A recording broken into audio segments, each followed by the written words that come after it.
Bismillahirrahmanirrahim. Assalamualaikum warahmatullahi ta'ala wabarakatuh. Alhamdulillah nahmaduhu wa nasta'inu wa nastaghfiruh wa na'udzu billahi min shururi anfusina wa min sayyiati a'malina. May yahdihillahu fala mudilla lahu wa may yudlil fala hadiya lahu. Asyhadu an la ilaha illallah wahdahu la syarika lahu wa asyhadu anna Muhammadan 'abduhu wa rasuluh. Allahumma shalli wa sallim ala sayyidina wa maulana Muhammad wa ala alihi wa sahbihi ajma'in. Subhanaka la ilma lana illa ma 'allamtana innaka antal alimul hakim. Rabbi shrah li sadri wa yassir li amri wa hlul 'uqdatam min lisani yafqahu qawli. Allahumma iftah 'alaina hikmataka wansur 'alaina min hazaini rahmatika ya arhamar rahimin. Faqala Allah Ta'ala fil Qur'anil Azim, a'udzu billahi minasyaitonir rajim, yarfa'illahu allazina amanu minkum wallazina utul 'ilma darajat. Shadaqallahul azim. Wa qala Rasulullah sallallahu alaihi wasallam, ta'allamu ma syi'tum wallahi la yuqbalu minkum hatta ta'malu. Shadaqa Rasulullah sallallahu alaihi wasallam. Min hadhil majlis kiramil Fatihah. A'udzu billahi minasyaitonir rajim. Bismillahirrahmanirrahim. Alhamdulillahi rabbil alamin, arrahmanir rahim, maliki yaumiddin. Iyyaka na'budu wa iyyaka nasta'in. Ihdinas siratal mustaqim. صراط الذين أنعمت عليهم غير المغضوب عليهم ولا الضالين آمين.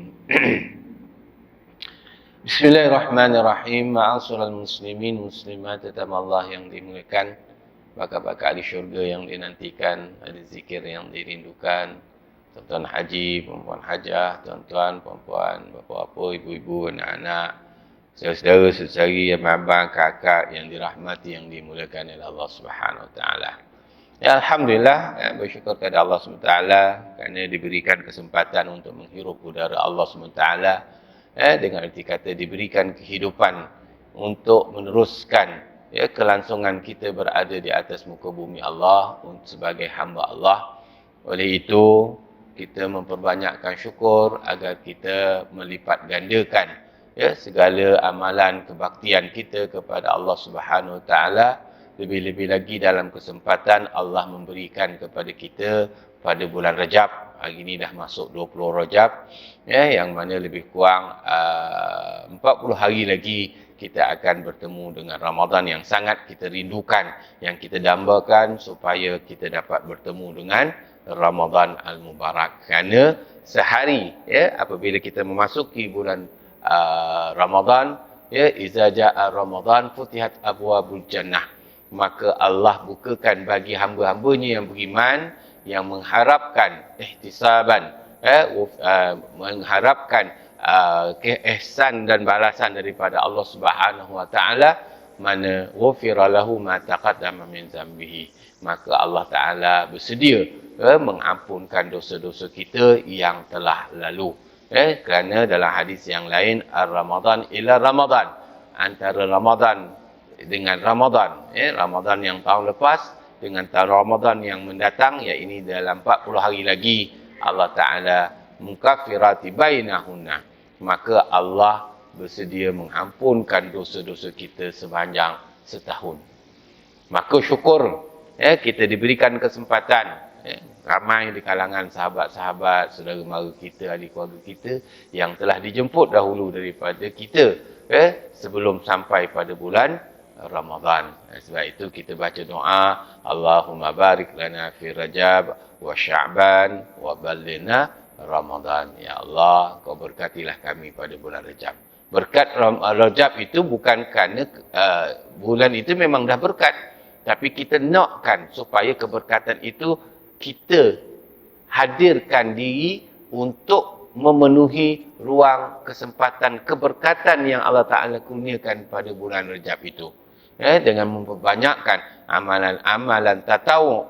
Amalan tatawu ni amalan-amalan sunat selain daripada amalan fardu. Ya, sebab nak cerita beramalan fardu ni tuan-tuan, masya-Allah tabaraka taala, tuan-tuan masya-Allah, ya tak pernah tinggal perkara yang fardu. Ya, cuma bagaimana kita nak memperkasakan lagi perkara-perkara yang sunat. Ya, perkara-perkara yang boleh mendekatkan diri kita kepada Allah supaya keberkatan Rajab itu kita perolehi bersama. Bukan Rajab itu berkat hanya berlalu, keberkatan itu tanpa terkesan kepada kita. Ya, insya-Allah. Yang maka kita perbanyakkan. Sebab itu perbanyakkan sedekah bulan Rajab. Ya, selain daripada berpuasa, ya, amalan yang paling afdal pada bulan Rajab ini iaitu berpuasa. Kemudian banyakkan sedekah. Ya, banyakkan menghubung silaturahim. Itu di antara perkara yang sepatutnya kita kena check and balance. Ya, kita banyakkan silaturahim, ya, meraihkan kedua ibu bapa kita, ya, supaya kita dapat berbakti dan berkhidmat kepada kedua ibu bapa kita sebaik mungkin. Ya, lebih-lebih lagi dalam keperluan mereka untuk menghadapi bulan Ramadan, ya, dan juga bulan Syawal yang akan datang. Ya, kemudian kita cuba mengelakkan dan mengurangkan aktiviti-aktiviti yang boleh mendatangkan murka Allah ataupun perkara yang mengundang maksiat. Ini perkara-perkara yang sepatutnya kita cuba lihat, ya, dan memperbanyakkan, ya, ta'awun, yang ini memberi pertolongan kepada orang ramai, ya, khusus kepada jiran tetangga kita, ya, yang lebih afdal iaitu ahli keluarga kita. Sebab itu menghubungkan silaturahim adalah salah satu daripada prasyarat seseorang itu mendapat keberkatan pada bulan Rajab itu. Sebab itu Rajab itu ulama mengatakan rajimba. Ra itu rahmat. Rahmat ni Allah melihat dengan kasih sayang dan maghfirah. Jim, judu, maknanya akan Allah Ta'ala gandakan pahala bagi orang-orang yang melakukan kebaikan dan kebajikan sepanjang bulan Rajab. Dan juga birrun, ini berkebajikan. Maka perbanyakkanlah oleh kita berkebajikan. InsyaAllah, moga-moga dengan kesungguhan kita dalam kesempatan yang diberi oleh Allah Ta'ala sepanjang bulan Rajab, Sya'ban dan Ramadan nanti, moga-moga kita akan mendapat satu achievement, ya, iaitu target kita pada bulan tahun ini. Selepas Ramadan kita mendapat itqum minan nar. Apa dia? Pembebasan dari api neraka. Insya-Allah. Selain itu jangan lupa untuk menghadiri majlis-majlis ilmu. Bulan Rajab ni tuan-tuan, jangan kita tinggalkan majlis ilmu. Selagi ada majlis ilmu ni tuan-tuan, penuhilah majlis ilmu. Walaupun kita rasa apalah, tak faham kadang. Tak apa. Kadang-kadang alam mengantuk lah Ustaz. Tidur. Jangan risau. Waktu-waktu subuh ni tuan-tuan, dengan kuliah ni, Alhamdulillah, memang khusyuk wa tawaduk. InsyaAllah. Tapi tak ada masalah. Yang Ustaz, nama kita tercatat dalam majlis ilmu. Bukan majlis yang kadang-kadang lara kita pagi-pagi. Banyak benda-benda yang kadang-kadang merugikan kita. Padahal perkara itu boleh kita gunakan kesempatan dalam waktu-waktu sabah ini, waktu-waktu subuh ini, insya-Allah. Pagi-pagi ini. Baik. Ma'asyiral muslimin muslimat tetamu Allah yang dimuliakan, alhamdulillah kita sambung kembali pengajian kita dalam bicarakan 50 tanda-tanda orang munafik menurut Al-Quran dan Al-Hadis, selain daripada 3 ciri-ciri utama, ya, kata Nabi SAW dalam riwayat Muslim, ayatul munafik salas, ya, ada 3 tanda besar ataupun tanda utama mengenal seseorang itu akan sifatnya, kelakuannya, perangainya itu orang munafik. Yang pertama kata Nabi SAW, iza haddasa kazab, apabila dia berbicara banyak dusta, ya, banyak dusta ataupun memang dusta semata-mata. Maknanya perkara yang tak betul lah. Bila kita cerita perkara yang tak betul, maka termasuklah kita orang munafik walaupun solatnya tak tinggal. Ini kena ingat, jadi jangan cuba-cuba kita mengamalkan sifat orang munafik itu, iaitu yang pertama berbohong. Yang kedua, wa idza wa'adal akhlaq, Apabila ia berjanji, ia mungkir, tidak pernah menepati ataupun suka menabur janji yang dia sedia tidak mahu menunaikan. Nah, ada orang dia berjanji tetapi tak mampu nak tunai. Itu lain. Ada orang dia suka berjanji. Memang dia suka berjanji untuk menyelamatkan diri dia. Agar dia itu mendapat tempat hati di kalangan orang ramai. Tetapi dalam hakikatnya dia bersedia untuk tidak menunaikan. Ini baru betul sifat orang munafik. Dia berjanji untuk tidak menunaikan. Dia ada dua persepsi. Satu, dia berjanji, dia nak tunai tapi tak dapat. Belum dikira munafik. Sebab dia berusaha tapi tak dapat dilaksana. Ada musyakah, ada halangan-halangan yang tak dapat dilaksana. Tapi yang ni memang suka berjanji. Dia memang suka berjanji dan tujuan dia berjanji untuk tidak menunaikan. Ini sifat orang munafik. Boleh je ya? Dan yang ketiga, wa idza tumina, apabila diberi amanah, khana. Maknanya dia akan mengkhianati, dia akan cuba, dia akan ada sifat apabila diberi tanggungjawab, dia akan berusaha untuk mengkhianati amanah tersebut. Dia ada itu sifat-sifat. Ada orang dia kata dia bagi tanggungjawab, tak dapat laksana di atas kelemahan-kelemahan. Itu belum masuk dari kategori munafik. Tapi munafik ni maknanya dia memang nak amanah, dia nak jawatan, dia nak tanggungjawab, tapi dalam masa yang sama dia tak nak melaksanakan tugasnya itu. Ini pun ada juga tuan-tuan. Ramai. Jadi kalau ada sifat itu adalah munafik tulin. Selain daripada itu, Allah Subhanahu Taala dan juga Nabi sallallahu alaihi wasallam ada menjelaskan tentang ciri-ciri yang boleh menjurus kepada sifat kemunafikan. Ciri-ciri.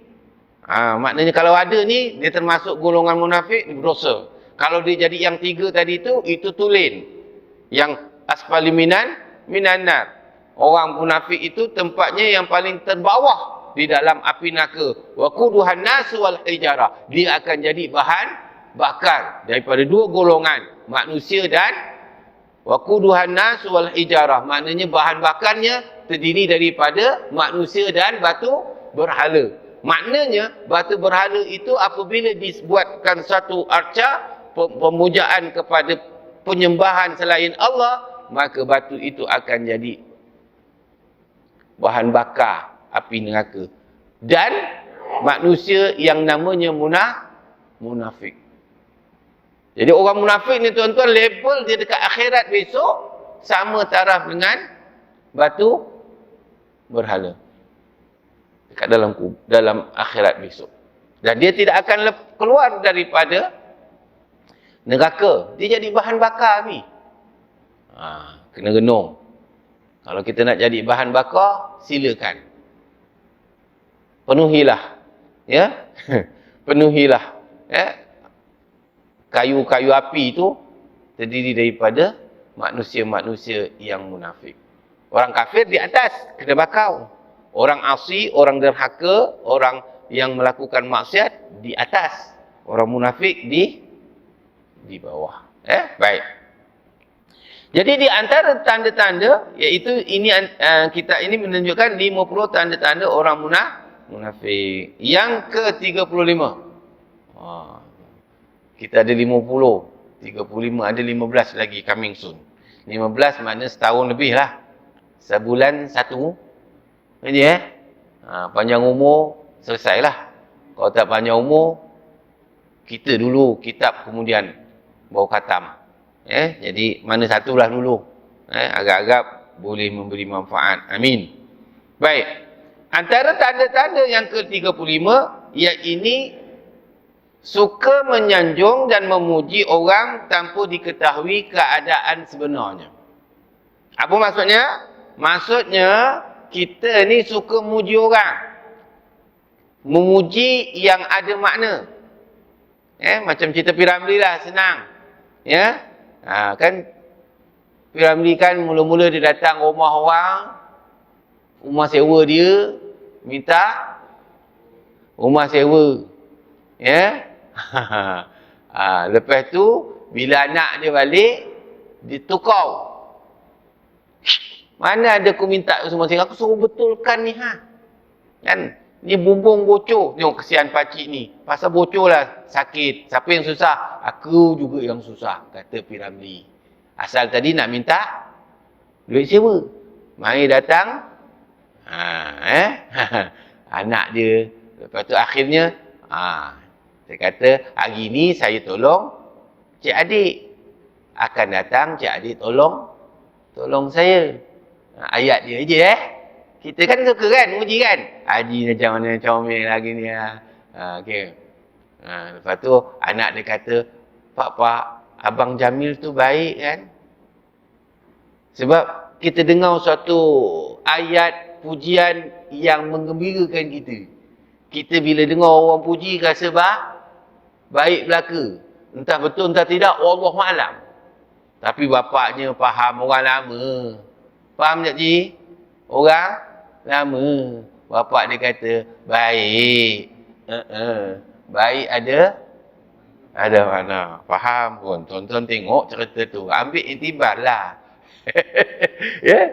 Itu dia. Kita ni kadang-kadang, tuan-tuan, ada memuji itu memang patut dipuji. Sebab itu hukum memuji itu asalnya harus. Bukan wajib. Bukan sunat. Asal hukum memuji atau menyanjung seseorang itu harus. Apa makna harus?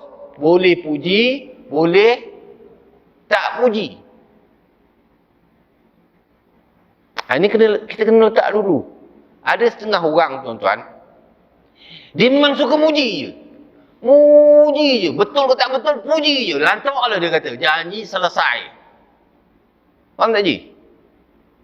Sebab puji yang sepatutnya, yang boleh kita mendapat pahala, puji yang baik, puji yang tepat. Sebagaimana ketika Nabi Mi'raj, apabila Nabi bertemu dengan senior-senior dia, Nabi-Nabi terdahulu dalam peristiwa Isra' wal Mi'raj, tak lama lagi 27, Nabi bertemu antara Nabi Adam, Nabi Ibrahim, Nabi Idris, Nabi Musa, Nabi Harun, Nabi siapa lagi? Nabi Adam. Apa jawapan pertemuan yang dikatakan dalam hadis tersebut? Kata dalam itu marhaban. Ini pertemuan antara Nabi.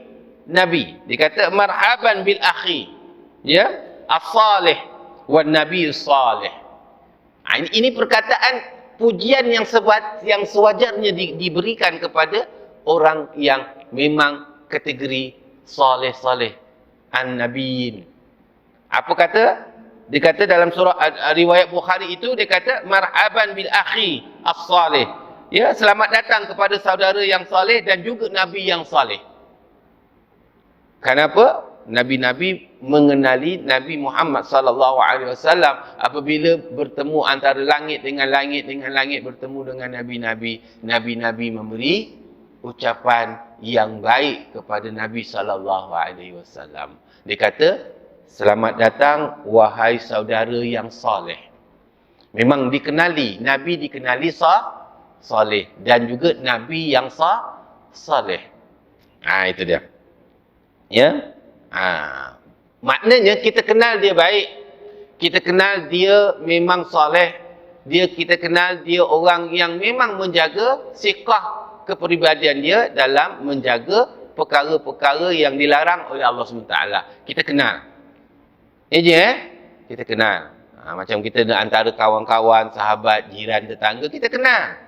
Adik-beradik kita kenal isi hati mereka.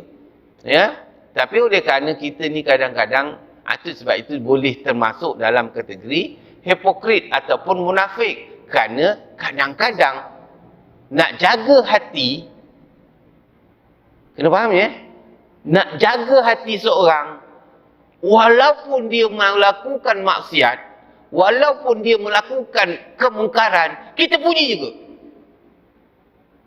Kenapa? Relationship. Karena ada hubungan. Karena nak jaga hubungan. Walaupun dia melakukan maksiat. Ini yang kita risau. Sebab itu tuan-tuan, Imam An-Nawawi rahimahullah ta'ala mengatakan, dalam sebuah hadis,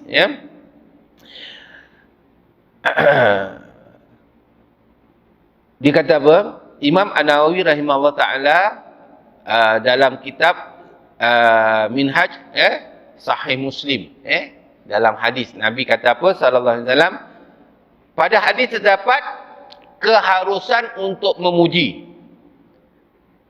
seseorang yang kita kenal pasti dia memang orang yang baik, orang yang memang menjaga tata cara dia, jaga dari segi ibadahnya, menjaga perkara-perkara yang terlarang, dia cuba menjaga. Dan kita kenal pasti dia betul, tetap bukan depan kita dia jaga, belakang kita dia langgau. Memang kita kenal pasti. Sebab itu nak jadi sahabat ni tuan-tuan, mesti kita kenal hati budi mereka, bukan kenal gitu-gitu. Kita ni maaf saya cakap, walaupun kita tiap kali berjemaah, kadang-kadang datang berjemaah, tahu datang ahli karya, kita kenal gitu-gitu je. Maaf kita kenal, kadang hari Jumaat kita kenal, kecuali yang betul-betul rapat. Yang rapat kenal, itu cerita lain. Bila kita kenal, kita mudah, kita tahu karakter dia macam mana. Tapi yang kita kadang-kadang jumpa sekali-sekali, nampak baik je, nampak baik, kita pun bersangka baik lah, tak ada masalah. Husnuzan, bersangka baik adalah perkara yang dituntut. Cuma dikhawatiri kadang-kadang kita nak jaga hati. Jaga hati itu bagus, tapi dalam perkara yang baik. Tapi kalau nak jaga hati, dia melakukan perkara buruk, kita nak jaga hati juga, itu sesuatu yang membinasakan. Tengok, Imam An-Nawawi mengatakan, dia kata, untuk memuji seseorang yang kita kenal pasti, memang dia melakukan kebaikan dan dia memang jaga kebaikan, harus di situ. Tetapi sekiranya dia terasa dengan pujian itu menyebabkan riak dan ujub, ni nampak. Itu dia ada tahap. Maknanya puji kerana kebaikan dia bagus. Orang cakap haji rajin rajin belanja. Rajin belanja. Baik tak? Bagus tak? Suka tak orang cakap kita ni rajin belanja? Suka? Ke tak suka? Tak suka? Alhamdulillah, tuan-tuan memang orang sofi. Masya Allah. Haji rajin belanja. Tak adalah ustaz, tak adalah. Kan kita orang Melayu gitu kan Bila orang puji, tak adalah. Tak ada. Tapi dalam hati berbunga-bunga. Betul tak? Betul. Saya pun begitu tuan-tuan. Kita manusia tuan-tuan ada sifat begitu. Sebab itu kita kena hati-hati dengan pujian. Sebab itu dalam kita belajar dalam bab ikhlas dahulu tuan-tuan. Antara perkara yang nak mengukur ikhlas ke tak ikhlas, takut pujian. Sebab itu Imam Az-Ghazali rahimahullah ta'ala kata, 3 ciri untuk mengukur keikhlasan seseorang. Pertama, takut pujian. Kedua, sedia dikritik. Sedia dikomentar. Sedia untuk dinasihati. Ketiga, tidak cari alasan. Ini nak tahu ikhlas tak ikhlas. Kalau kita buat sesuatu mengharap pujian, dikuatiri ada sifat riak, ada sifat ujub. Sebab itu kalau orang puji kita tuan-tuan,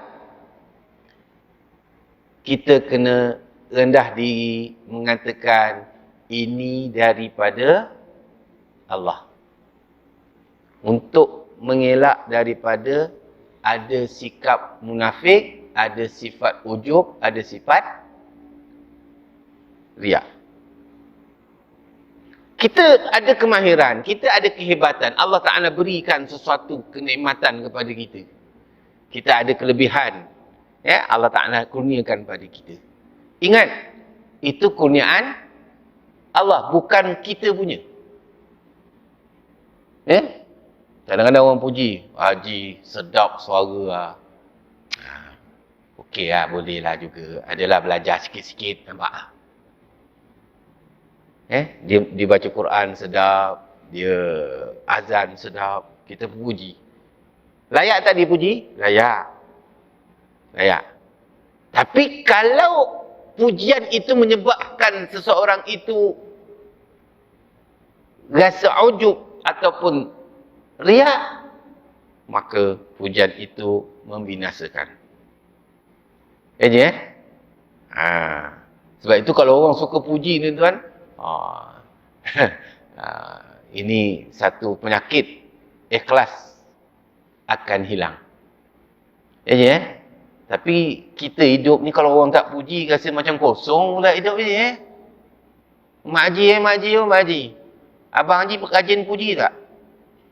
Rajin Awak masak sedap, awak bagus, awak handsome, awak comel, awak loteh, awak gebu, awak gitu Mak Haji Bukan main, lepas tu ikan kari kepala ikan aja asyik puji. Dapat kari kepala ikan je. Haji Bukan kerana puji, sebab Abang Haji beli kepala ikan, Mak Haji lah masak tiap-tiap kali masak ikan, kari kepala ikan ni Haji Haji. Betul Mak Haji Alhamdulillah, seronok Mak Haji. Rasa seronok dalam dunia. Ni daripada kahwin sekali je dipuji. Sampai sekarang tak muji-muji. Abang Haji, muji tak? Tak reti nak muji, Ustaz. Allahu Akbar. Kadang-kadang ada juga ahli keluarga tuan-tuan dalam suami isteri tuan-tuan, dia tak reti nak muji. Tak reti. Tak tahu kenapa. Sama ada takut dipuji ataupun tak sanggup memuji. Ala kulli hal. Saya tak tahu masing-masing. Tapi kadang-kadang kena puji juga sekali-sekali atas sebagai appreciate, penghargaan. Ya Mak Haji Sebab itu Mak Haji ni saya memang puji sangat. Sebab apa? Puji tak puji itulah rupa dia. Abang tak puji pun saya masak, saya kemas, saya lipat, saya basuh. Abang puji pun saya buat. Itu bawa ikhlas. Faham Haji? Jangan Abang Haji kurang nak memuji. Sebab tak puji pun dia buat. Kopi tetap ada. Mak Haji Tanya. Mak Haji sini kan? Alhamdulillah. Cuba panggil-panggil yang hebat-hebat sikit kan? Awak masak sedap. Mak Haji pun satu hal pula bila kena puji. Ni apa hal pula? Tak pernah puji, hari ni puji. Dia pun masalah pula. Dia jadi tak ada soalan. Macam-macam keluar pula. Ni kenapa ni? Tak lali puji ni Padahal masak biasa-biasa je. Macam biasa. Tapi hari ni dia puji lain macam. Mak Haji, ada tak? Tak ada kan? Bagus. Ikhlas itu namanya. Ikhlas. Itu ikhlas. Kemudian sedia untuk dikomentar. Maknanya sedia untuk dikritik, sedia untuk dinasihat. Sebab itu Siti Aisyah tuan-tuan, apabila Nabi SAW balik, satu tangannya sebelah kanan ialah air, sebelah kirinya ialah rotan. Bila dia balik, ya suamiku, wahai Rasulullah, ini air. Bila penat, minum. Nampak tak? Nabi meminum. Ini rotan, ya Rasulullah, sekiranya saya ada buat silap dalam mengurus rumah tangga sebagai isteri. Ni, tolong betulkan. Saya tak suruh lepas ni bawa satu cawan dengan satu rotan bawa balik. Faham tak? Tak. Tapi bila kena kritik ataupun ditegur, jangan cepat moncong.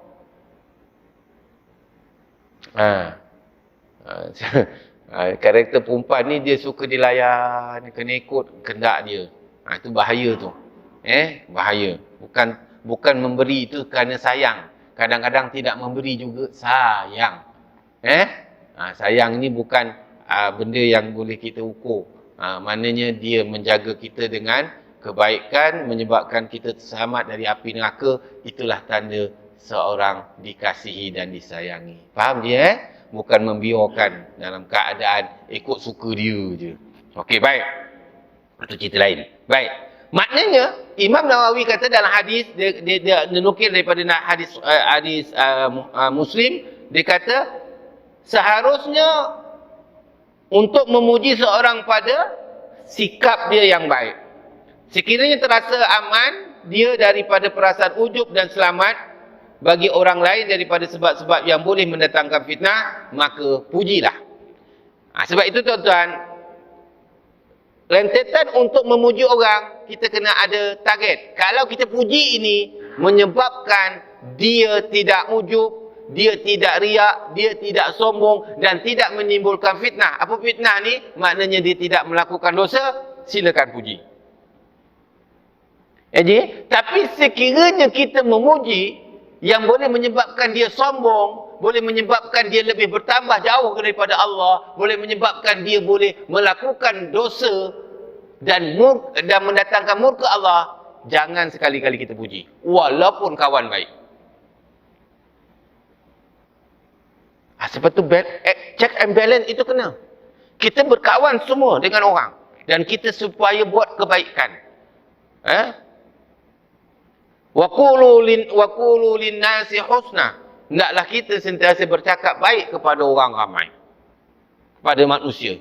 Tetapi kita tengok, apabila percakapan kita dengan kita ucapan-ucapan kebaikan, pujian ataupun penghormatan kepadanya yang layak, ahlan wa sahlan, silakan. Tetapi sekiranya kita memberi pujian ataupun memberi penghormatan yang menyebabkan dia langgar perintah Allah, jangan dipuji. Ini yang berlaku tentang sifat mukmin dengan munafik. Orang munafik ni dia tak kira engkau baik ke engkau tak baik ke, jalan halal. Maaf saya cakap lah, ini karakter orang kita lah. Minta maaf saya cakap. Kita ni suka kita buat sesuatu yang memang luar batasan kita. Luar batasan. Padahal kita ni kata Nabi SAW, kata Allah SWT, la yukallifullahu nafsan illa wus'aha. Kita ini tidak disuruh melakukan sesuatu kecuali mengikut kemampuan. Boleh faham? Baik. Satu hari ada pembesar ataupun orang-orang yang dihormati datang tempat kita. Nak khabar, nak datang, nak buat lawatan. Faham tak Ji? Nak datang. Contoh. Boleh Imam Contoh masjid kita lah. Masjid kita ni adalah pembesar nak datang. Pembesar. Mesyuarat tak? Buat mesyuarat tak? Buat mestilah nak buat, orang besar datang ke tak? Betul tak? Nak buat adalah satu event besar. Kita buat mesyuarat. Buat mesyuarat. Kita pun buat ajidah, apa sambutan yang kita nak buat. Faham tak? Sambutan. Ini yang kadang-kadang kita Allahumma salli sayyidina Muhammad sayyidina Muhammad. Kita terlepas pandang dalam kita nak meraihkan penghormatan dan juga sanjungan kepada orang-orang yang berautoriti. Memang wajib kita menghormati ulil amri, pemimpin-pemimpin di kalangan kita. Tetapi jangan hipokrit, jangan jadi munafik. Macam mana? Apabila dia datang, apa matlamat dia datang? Dia datang nak sembahyang. Faham tak? Dia nak sembahyang. Betul Dia datang, dia beritahu nak datang sembahyang dekat masjid kita. Orang yang ada kedudukan. Faham je ya? Apa maksudnya? Dia nak datang untuk sembahyang. Kita buat mesyuarat. Oh, bentang kapet merah. Kita kena bunga mangga.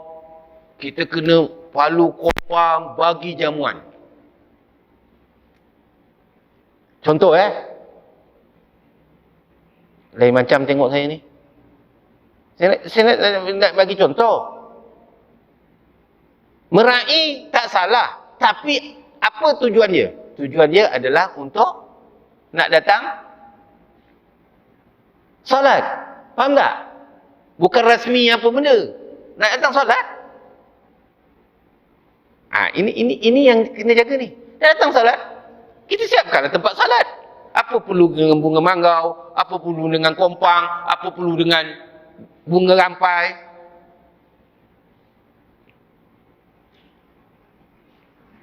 Clear? Macam tak setuju je. Tak apalah tak setuju pun tak apa. Saya bukan kisah. Saya nak bagi tahu. Ini melebih.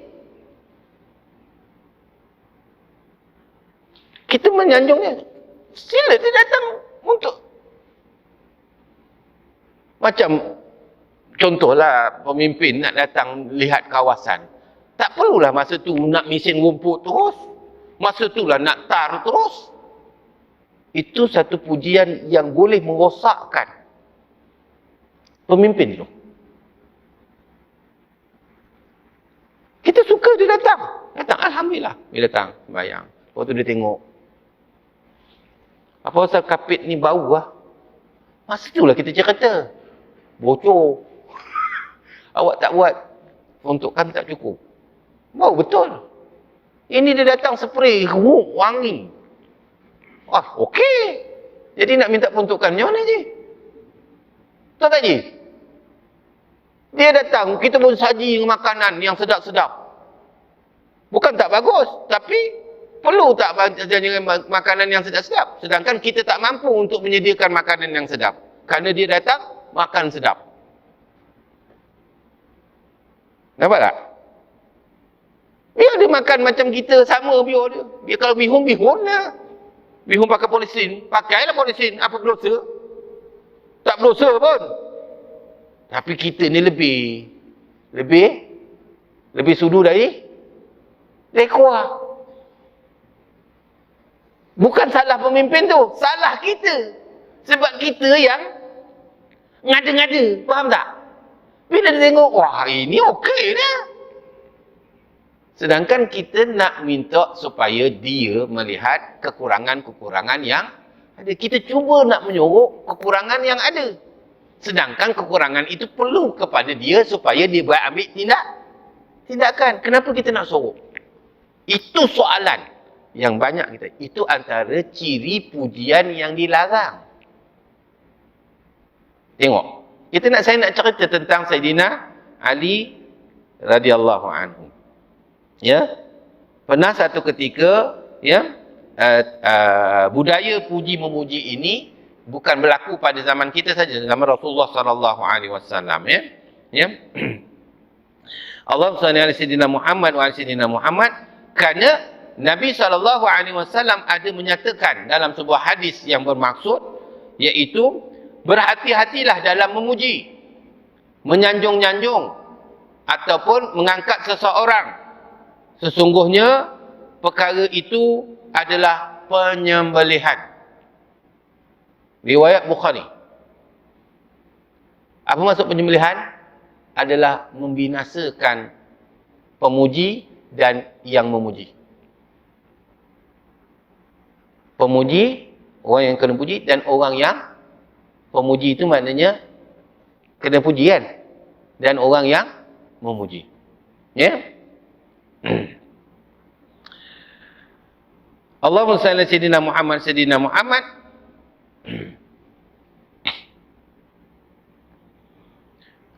Ya, sebab satu ketika Sayyidina Ali radhiyallahu anhu telah datang, ya, kepada suatu kota. Ya. Satu kota. Iaitu Kufah namanya. kota Kufah. Ya, ini Sayyidina Ali ketika itu melawat kota tersebut. Ya. Dan dia melihat warga kota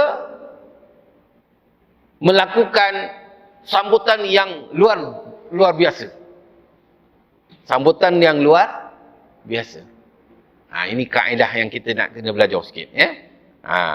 Lalu Sayyidina Ali berkata, "Mengapa kalian berlarian dan bersorak-sorak? Ada apa event ataupun ada apa acara?" Sayyidina Ali datang, orang bersorak, orang kata orang tu macam berpesta lah. Seronok.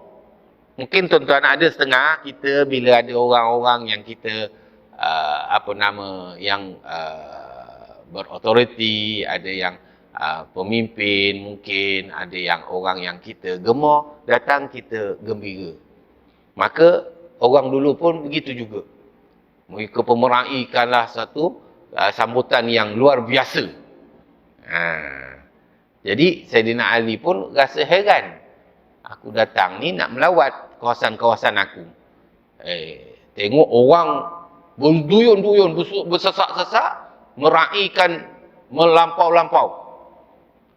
Kerana keseronokan salah satu tempat itu kehadiran seorang pemimpin. Jadi Sayyidina Ali tanya, kenapa begini meriah sangat? Maka mereka menjawab, ini bentuk rasa hormat kami dan persembahan kepada pemimpin kami. Dan ini sebahagian dari tradisi kami. Maknanya jadi budaya mereka di Kufah masa tu. Ya. Apa Sayyidina Ali kata? Untuk menghormati seseorang, tidak mestilah berlebihan seperti ini. Saya khawatir sekiranya kebiasaan ini dibuat akan menyebabkan penderitaan di dunia dan membawa kemalangan di hari kemudian.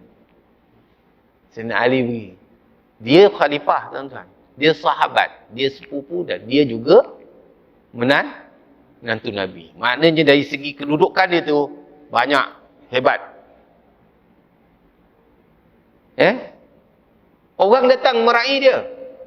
Kalau ikut memang layak dia mendapat penghormatan.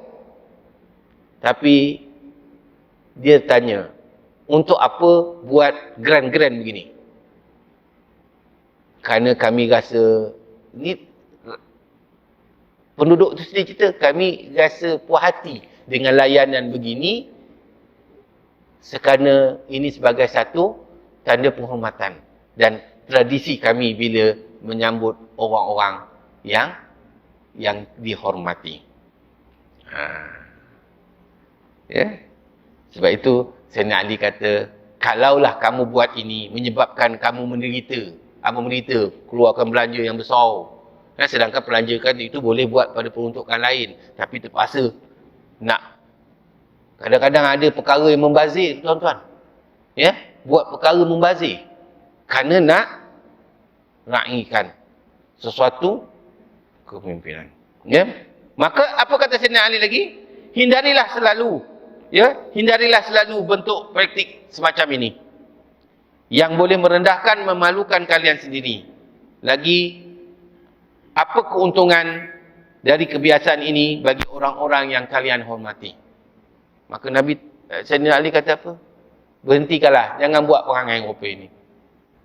Apa yang mendatangkan keuntungan kamu? Kadang-kadang dia balik, tak ada apa kan? Kita pun cakap, alah datang buang masa lah, tak ada apa lah. Yang kita pergi raih tak gila-gila tu pasal. Ya? Tuan-tuan kena faham, maksud saya di sini bukan tidak meraihkan seseorang tetamu. Raihkanlah sekadar kemampuan kita. Jangan melampau sehingga pujian itu menyebabkan orang yang dipuji itu boleh datang sombong, boleh datang riak dan juga takabur. Ya. Sebab itu tuan-tuan berlebih-lebihan. Sebab itu Nabi SAW mengatakan dalam sebuah hadis, innallaha yabghada idza mudihal fasiqun. Ini satu lagi amaran daripada Nabi SAW, iaitu sesungguhnya Allah marah apabila orang fasik dipuji. Ini satu lagi. Orang ni memang tak betul, memang tak sihat, memang banyak melakukan maksiat. Kita puji juga. Dia ni walaupun jahat tapi bagus. Susah jawab ni. Dia memang jahat tapi bagus. Macam Robin Hood lah. Robin Hood dia mencuri. Baiknya hasil curi itu dia bagi satu kampung. Kebaikannya tu bagus. Tapi cara dia menghasilkan agihan itu tak bagus. Dengan cara bukan milik dia. Milik orang ramai. Yang bagus dari harta dia. Faham tak, Ji? Yang bagus dari harta dia. Bukan harta orang ramai. Maaf saya cakap, hari ni tuan-tuan, yang tukang-tukang bagi ni, yang datang nak bagi tu bagi. Kalau daripada dia, kita puji. Tanya, dia memberi. Tapi kalau dia sekadar tukang bagi, tapi peruntukan bukan daripada dia, tak perlulah puji lebih-lebih. Faham tak, Ji? Tak perlulah kita angkat dia tinggi-tinggi sangat. Bukan daripada diri dia, bukan hasil dia. Dia cuma tukang sampai je. Faham tak, Ji? Macam tuan-tuan lah, tuan jemput saya, Ustaz jemput saya, Ustaz mana? Majlis tuan yang buat. Saya yang tukang bagi. Lepas tu saya dapat hamper besar daripada orang. Pada tak? Saya tak datang apa, saya cuma datang. Yang buat majlis ni orang yang punya tuan rumah lah. Saya dijemput untuk menyampaikan je. Bukan saya bagi ceramah, saya menyampaikan. Okey Ustaz, tolong bagi, ambil berkat. Saya mau bagi. Bukan saya punya. Ni tuan punya. Tuan rumah, faham je? Tuan rumah punya. Saya tolong sampai je. Orang pun tepuk. Oh, Ustaz, best. Saya pun bengkak je. Macam kena tembuan. Bengkak. Padahal bukan saya yang bagi. Saya yang sampaikan. Lepas tu saya dapat hadiah lebih besar daripada orang. Agak-agak tuan tu bagus tak? Bagus. Teruskan. Susah sangat, kan? Ini kesilapan. Maaf saya cakap. Bukan saya cakap. Hadis Nabi cakap. Dia ni tak ada apa. Lebih-lebih kalau dia buat maksiat. Lebih-lebih dia memang kaki maksiat. Memang perkara yang memang banyak perkara dosa. Kita puji juga. Astagfirullahalazim. La ilaha illallah. Ini yang kita takut. Kita termasuk dalam golongan orang munafik. Dan hadis Nabi SAW yang berikutnya, ya, riwayat Muslim, Nabi kata, ahsut turab fi wujuhil madihin. Atau kama qala sadaqa Rasulullah sallallahu alaihi wasallam. Hamburkanlah tanah pada muka orang-orang yang memuji. Maknanya kalau orang puji kita lebih-lebih, kita kena, maksudnya hambur tanah tu maksudnya Allahumma salli sayyidina Muhammad sayyidina Muhammad. Jangan layan sangat. Faham tak, Ji? Jangan lepas ni bawa pasir, bawa tanah. Orang puji balik. Tak. Kalau puji tu pada, okey, terima kasih Ustaz mengajar kami, alhamdulillah kami dapat ilmu. Itu pada sekadar itu. Oh Ustaz, kalau tak ajar kami bengong. Kami tak jadi apa Ustaz. Allah. Itu melampau lah tu. Padahal bukan saya je yang mengajar. Ramai lagi yang mengajar. Faham tak, Cik? Dia kata, saya kalau Ustaz ni memang tak nak pergi. Mesti nak pergi punya. Mesti nak pergi. Kalau Ustaz lain tak nak. Yang ini tak boleh pakai puji dia. Faham tak, Cik? Dia kalau betul dia ikhlas nak belajar, tak kira siapa Ustaz. Ni ada orang dia certain dia ustaz ni dia suka, ustaz ni dia tak suka. Main suka tak suka dia pula. Kita tak boleh suka ustaz, kita kena suka ilmu. Ustaz ni bukan apa ustaz. Dia buat komentar dia. Ustaz ni dia kalau mengajar orang tu, Wak Iman dia mengajar orang tu, ilmu juga bang. Faham tak? Faham tak? Ngantuk tak mengantuk? Peduli je. Yang ustaz ilmu. Yang masalahnya bukan dia yang mengajar. Kita ni kenapa mengantuk? Faham tak je? Ada orang lu begitu. Dia ni bagus ni tak. Ustaz semua bagus. Kalau tak bagus tak jadi ustaz. Habis cerita. Jadi tuan-tuan jangan diskriminasi. Dalam majlis-majlis kebaikan, majlis-majlis ilmu, jangan ada diskriminasi. Semua. Cuma metodologi mereka, bagaimana ustaz tu menyampaikan, itu kaedah dia. Tetapi kita nak ambil ilmu dia. Baru selesai. Ini ustaz ni dipuji, ustaz ni dikutuk, ustaz ni tak apa-apa. Tak ada cerita lain. Piramli. Ada dia yang kutuk kita. Tak kisahlah nak kutuk. Kan? Yang puji melambung-lambung. Seram saya kan. Kita ni minta maaf lah kadang-kadang puji sangat Allah. Sebab itu tuan-tuan, bagaimana kita nak jaga supaya kita ini tidak sombong, tidak riak, tidak ujub. Apabila orang puji, pertama, hanya Allah Ta'ala kata, Allah yang lebih patut dipuji. Jangan kita suka untuk dipuji, tapi jangan terkesan sangat dengan pujian orang. Kadang-kadang puji menyebabkan kita boleh jatuh kepada lembah yang lebih hina. Dengan sebab kita ni. Sebab itu kalau tuan-tuan, kita kalau nampak ada kesilapan, tegur. Walaupun dia ustaz, walaupun dia orang yang hebat, tegur. Jangan malu. Jangan duk puji je. Lepas tu, itu yang kadang-kadang, maaf saya cakap Kang saya cakap ni, Kang kena ban pula saya. Ni walaupun dia menipu, tepuk tangan. Dia menipu. Kadang dia kutuk orang, sepuk juga. Ya Allah, ya Tuhanku. Siapa yang bengong saya pun tak tahu. Ni yang tukang cakap ni gudu-gudu dia tipu. Wah, tepuk tangan. Itu pujian tak? Meraihkan orang tipu. Jangan kan? Itu sifat munafik tu. Kita tahu dia salah. Kita tahu dia salah. Tak, jangan. Faham tak je? Payah je sebab dah terbiasa. Walaupun dia menipu, walaupun dia berdosa, tepuk juga. Tak. Kalau dia berdosa, tak boleh kita puji dia. Kita kena sanggah dia. Mara'ami mungkaran dalam hadis itu. Fal yughayyiru biyadihi.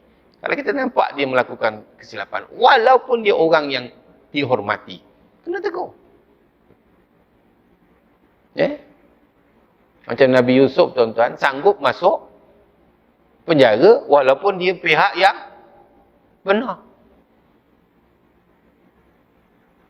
Sebab kalau dia tak masuk penjara, akan banyak lagi fitnah. Biar dia masuk penjara. Selamat.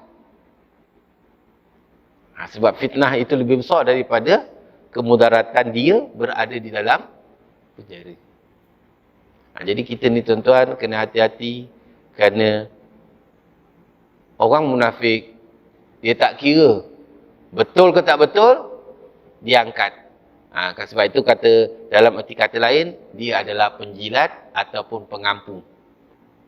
Jadi orang yang penjilat dan pengampu, ataupun kalau orang kata macai, dia tak dapat beza mana baik, mana betul, semua betul, dia adalah golongan munafik. Jadi hati-hati tuan-tuan, jangan sampai kita menjadi orang yang seperti begini. Biar kita ada pendirian tuan-tuan. Memuji sepatut yang patut dipuji dan menegur kepada perkara yang boleh mendatangkan murka Allah Ta'ala. Jadi insya-Allah agar kita dapat pengajaran bahawa tindakan-tindakan, amalan-amalan yang kita kadang-kadang pernah lakukan demikian, menyebabkan kebinasaan kepada kita dan juga kebinasaan kepada orang yang dipuji. Jadi hati-hati tuan-tuan, kerana ia salah satu daripada tanda orang munafik di sisi Allah dan Rasulnya.